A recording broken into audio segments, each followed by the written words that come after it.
Haleluya. Shalom saudara yang dikasih dalam Tuhan. Selamat pagi buat kita semua. Saya bersyukur karena hari ini kita boleh kembali bersama-sama memulai hari ini bersama dengan firman Tuhan. Karena itu yang menjadi kerinduan Tuhan buat setiap kita anak-anaknya tatkala kita bangun di pagi hari, tatkala kita ada di hari yang baru, kita datang kepada Tuhan. Kita bersyukur karena kita tahu hidup kita milik Tuhan. Kita bersyukur karena kita tahu pembela kita adalah Tuhan. Kita bersyukur karena kita tahu bersama Tuhan Yesus kita akan lihat perkara-perkara dahsyat Tuhan nyatakan dalam kehidupan kita, sehingga tergenapi apa yang Tuhan Yesus katakan buat setiap kita umat Tuhan. Carilah kerajaan Allah serta kebenarannya terlebih dahulu, maka semuanya akan ditambahkan kepadamu. Saudara dikasih dalam Tuhan, melalui program Bible and Coffee ini saya juga mengajak setiap umat Tuhan untuk menjadi berkat bersama-sama dengan saya, sehingga pada akhirnya banyak umat Tuhan dikuatkan melalui perenungan singkat kebenaran firman Tuhan ini. Ada banyak umat Tuhan diubahkan karena firman Tuhan jelas katakan, firman Allah mengubahkan kehidupan kita, firman Allah membersihkan kehidupan kita. Karena itu saudara dikasih dalam Tuhan, saya ajak setiap kita yang sudah diberkati melalui program ini, ayo jadi berkat, sehingga melalui hidup kita ada banyak umat Tuhan lainnya juga turut dikuatkan. Haleluya. Saudara dikasih dalam Tuhan, mari kita akan kembali merenungkan firman Tuhan. Kita berdoa, kita datang kepada Tuhan. Bapa, terima kasih buat hari yang baru. Kami mengucap syukur buat kasih setia Tuhan, buat anugerah Tuhan dalam kehidupan kami hari ini. Kembali kami membuka hati kami untuk mendengarkan sebagian daripada firman-Mu. Kami percaya apa yang keluar dari mulut Allah tidak akan pernah kembali dengan sia-sia, melainkan akan mengerjakan apa yang Allah perintahkan dan berhasil dalam apa yang Allah suruhkan. Itu sebabnya kami berdoa dalam nama Yesus. Kami percaya firman-Mu akan termaterai dalam hati kami, sehingga kami boleh dimampukan untuk menjadi pelaku-pelaku firman-Mu. Di dalam nama Tuhan Yesus Kristus kami berdoa. Haleluya. Amin, amin. Puji Tuhan. Nah saudara dikasih dalam Tuhan, di dalam Hakim-Hakim pasal yang ke-11 ayatnya yang pertama, Hakim-Hakim pasal 11 ayat yang pertama, ada seorang yang bernama Yefta. Apa yang dikatakan Alkitab di sana? Adapun Yefta orang Gilead itu adalah seorang pahlawan yang gagah perkasa. Seorang pahlawan Tuhan yang gagah perkasa, seorang yang dipakai Tuhan luar biasa. Tetapi ia anak seorang perempuan sundal. Saudara dikasih dalam Tuhan, ayah Yefta ialah Gilead. Jadi siapa Yefta? Alkitab mencatat Yefta adalah seorang pahlawan yang gagah perkasa. Yefta di hadapan Tuhan dipakai Tuhan dahsyat dan luar biasa. Tetapi Yefta punya punya pergumulan tersendiri. Yefta punya kelemahan tersendiri. Yefta adalah seorang anak dari perempuan sundal. Nah ini yang seringkali saya mau ingatkan kepada jemaat Tuhan. Apapun latar belakang kita, siapapun orang tua kita, dari manapun daerah kita berasal, asalkan kita mau dipakai oleh Tuhan, maka Tuhan bisa pakai kita. Sama-sama bilang sama saya mau dipakai Tuhan. Amin. Setiap kita bisa dipakai Tuhan menjadi pahlawan-pahlawannya Tuhan. Orang-orang yang dipakai Tuhan untuk menjadi perpanjangan tangan Tuhan. Tidak peduli apa latar belakang kita. Tidak peduli dari mana kita berasal. Saudara dikasih dalam Tuhan, Alkitab mencatat Yefta adalah seorang anak dari perempuan sundal. Tapi itu tidak mempengaruhi pandangan Tuhan dalam kehidupan Yefta. Yefta di dalam pemandangan mata Tuhan adalah seorang pahlawan yang gagah perkasa. Hari ini ada kabar sukacita buat saudara dan saya.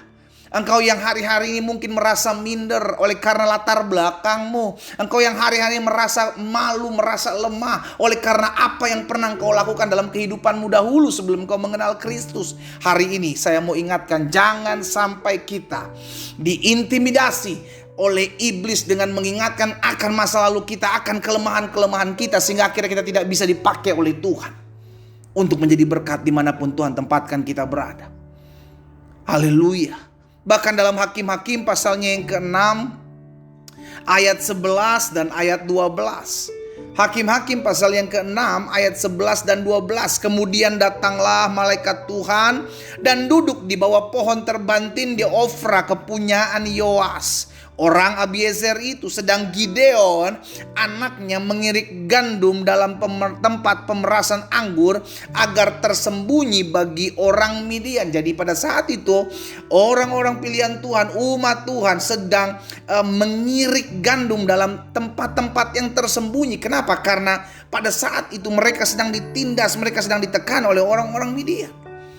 Tapi tiba-tiba pada saat Gideon sedang ada dalam pengirikan gandum, tempat pemerasan anggur yang tersembunyi dari orang Midian, malaikat Tuhan ayat 12 menampakkan diri kepada Gideon dan berfirman kepadanya demikian, Tuhan menyertai engkau ya pahlawan yang gagah perkasa.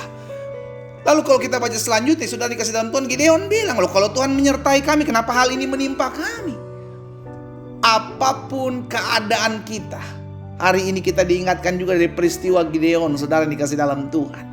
Apapun keadaan kita hari ini, tidak bisa menghalangi Tuhan untuk memakai kehidupan kita. Saya ulangi sekali lagi. Apapun keadaan kita saat ini, apapun latar belakang kehidupan kita, dari manapun kita berasal, keluarga apapun kita berasal, tidak bisa menghalangi Tuhan untuk memakai kehidupan kita. Yang bisa menghalangi Tuhan untuk memakai kehidupan kita cuma satu. Apa itu? Karena kita tidak mau dipakai. Makanya Tuhan bilang kepada Yesaya, siapa yang mau aku utus? Yesaya bilang, ini aku. Tuhan, utuslah aku. Amin. Sama-sama bilang sama saya mau dipakai oleh Tuhan. Sama-sama bilang sama saya mau jadi pahlawannya Tuhan. Kalau engkau mau untuk hidupmu diubahkan, kalau engkau mau hidupmu dipersiapkan, engkau mau hidupmu dipakai oleh Tuhan, yang pertama, jangan fokus dengan keadaanmu saat ini. Ingat, keadaan saat ini tidak bisa menghalangi Tuhan untuk memakai hidup kita, untuk menjadi berkat buat orang lain. Karena itu pastikan, keadaanmu apapun engkau, keadaan apapun yang hari-hari ini menimpamu, Tuhan masih bisa pakai hidup kita kok.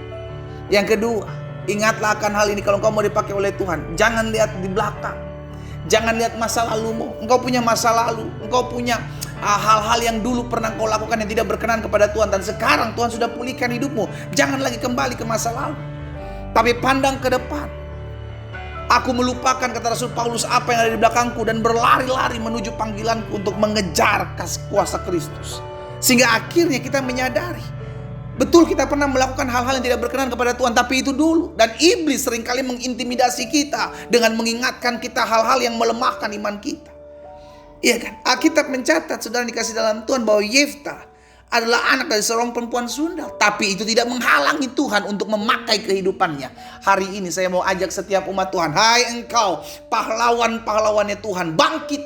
Hai engkau pahlawan-pahlawannya Tuhan yang siap dipakai oleh Tuhan. Jangan pandang ke belakang, pandanglah Kristus, pandang salib Yesus. Lihat ke depan, bahwa hidupmu sudah menjadi milik kepunyaan Tuhan. Hidupmu telah ditebus, hidupmu milik Tuhan. Dan Tuhan akan mempersiapkan engkau untuk menjadi pribadi-pribadi yang siap dipakai Tuhan, dahsyat dan luar biasa. Haleluya. Mari pahlawan-pahlawannya Tuhan, mari umat yang dipakai oleh Tuhan, kita kembali memberikan hidup kita kepada Tuhan, untuk siap dipromosikan, untuk siap diangkat Tuhan, untuk siap menjadi berkat, untuk hormat dan kemuliaan nama Tuhan. Kita berdoa, kita datang kepada Tuhan.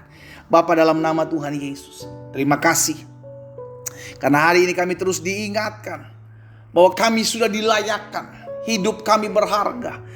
Kami adalah umat pilihan Tuhan, kami ditebus, kami dipakai Tuhan untuk menjadi pahlawan-pahlawan Tuhan di akhir zaman ini. Itu sebabnya iblis tidak akan tinggal diam. Iblis, kami tahu, akan terus mengintimidasi kami, melemahkan kami, tapi kami sudah dibenarkan. Dan kami percaya ya Tuhan, Tuhan tidak melihat masa lalu kami, karena Tuhan fokus kepada apa yang menjadi masa depan kami, mempersiapkan hari depan kami, sehingga kami memiliki hari depan, masa depan yang penuh dengan pengharapan. Hamba berdoa buat setiap umat Tuhan yang mungkin hari-hari ini sedang tertekan, terintimidasi dengan bisikan-bisikan iblis yang membuat mereka lemah, yang membuat mereka merasa tidak berharga. Hamba berdoa dalam nama Yesus, aku patahkan kuasanya. Aku berdoa biarlah kasih kuasa, sukacita, damai sejahtera, bahkan pengharapan dari Roh Kudus terus mengalir dalam kehidupan umat-Mu. Di dalam nama Tuhan Yesus, hamba juga berdoa buat yang sakit. Allah jamah dan sembuhkan, tergenapi firman-Mu, disampaikan mereka di firman-Mu kepada mereka, disembuhkan mereka di dalam nama Yesus. Bahkan yang berbeban berat, yang memerlukan pertolongan Tuhan, anugerah Tuhan sempurna atas mereka. Di dalam nama Tuhan Yesus kami berdoa. Haleluya. Amin. Kita nikmati kopi kita, saudara. Haleluya. Engkau adalah pahlawan-pahlawan Tuhan. Engkau adalah orang-orang yang siap dipakai Tuhan untuk menjadi berkat bagi banyak orang. Siapkan dirimu. Jangan lihat ke belakang. Jangan fokus pada masalahmu. Tuhan Yesus memberkati kita.